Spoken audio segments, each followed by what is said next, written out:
На самиот истек на третиот квартал од годината, општина Берово ги сумираше резултатите од сработеното. Најзначајните проекти според градоначалникот на оваа општина Драги Наџински се насочени кон подобрување на патната инфраструктура. Во последните 3 месеци реконструирани се улиците Даме Груев, Ленинова и Неретва, како и една од главните сообраќајни артерии во градот, улицата Страшо Пинџур.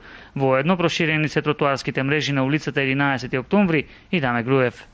Во тек е реализација на проект преку кој ќе се асфалтира локалниот пат Берово Милина црква во населбата Брадославица во Берово, а во фаза на реализација е проект преку кој ќе се пробие и тампонира улица 20 во населбата Ширината. Во Берово до крајот на 2015 година е планирано да се изврши реконструкција и на дел од улицата Маршал Тито во потекот од јавното комунално претпријатие услуга до раскрсницата со улица Моша Пијаде. Во село Будинарци моментално се работи на изградба на 2 улици.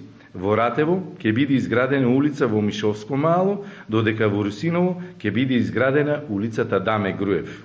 Освен во подобрување на патната инфраструктура, градоначалникот Драги Наџински ги наброи проектите за подобрување на водоводната и канализационата мрежа во општина Берово. Пред некој ден започна изградба на колекторот за отпадни води во должина од 800 метри, а се започнува со реализација и на уште еден капитален проект во вредност од 5,5 милиони евра, преку кој ќе се доизгради и реконструира канализационната мрежа во Берово, Русиново, Владимирово и Смојмирово.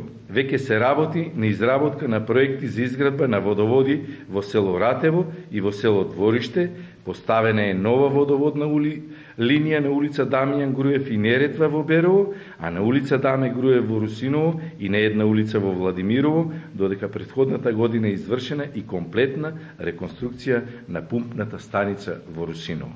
Паралелно течат и проектите за изградба на технолошко-индустријската развојна зона која се простира на 17 хектари државно земјиште со вкупно 8 парцели, а со инвестиција вредна 2 милиони евра се започна со изградби на 2 комплекси на објекти за производство на електрична енергија на Клепалска река. Во полето на социјалната заштита, општина Берово е првата општина во регионот која ја изгради и ќе стопанисува со дом за згрижување на стари лица. Веќе се започна и со реализација на втората фаза во која ќе бидат реконструирани и пренаменети уште еден објект со кој ќе се прошири капацитетот на домот. Преку буџетот на општината Берово исто така неодамна беше изградена и капелата до црквата Свети Тодор во Берово, а со средства обезбедени од владата на Република Македонија се заврши со изградба на велосипедско-пешачката патека околу Беровското езеро. Во образованието инвестирано во реконструкција на кровот на општинското средно училиште Ацо Русковски во Берово, како и оспособување на нова училница која што ќе биде пренаменета во училичен ресторан за потребите на учениците од угостителската струка.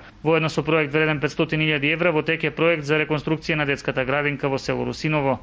Општината Берово, како што истакна градоначалникот Наџински, инвестира и во спортот и спортските активности. На ова поле веќе се работи на реконструкција на спортските терени на општинското основно училиште Дедо Илјо Малешевски во Берово, додека во тек на изработка и проект за реконструкција на спортските терени на подрачното училиште во Будинарци.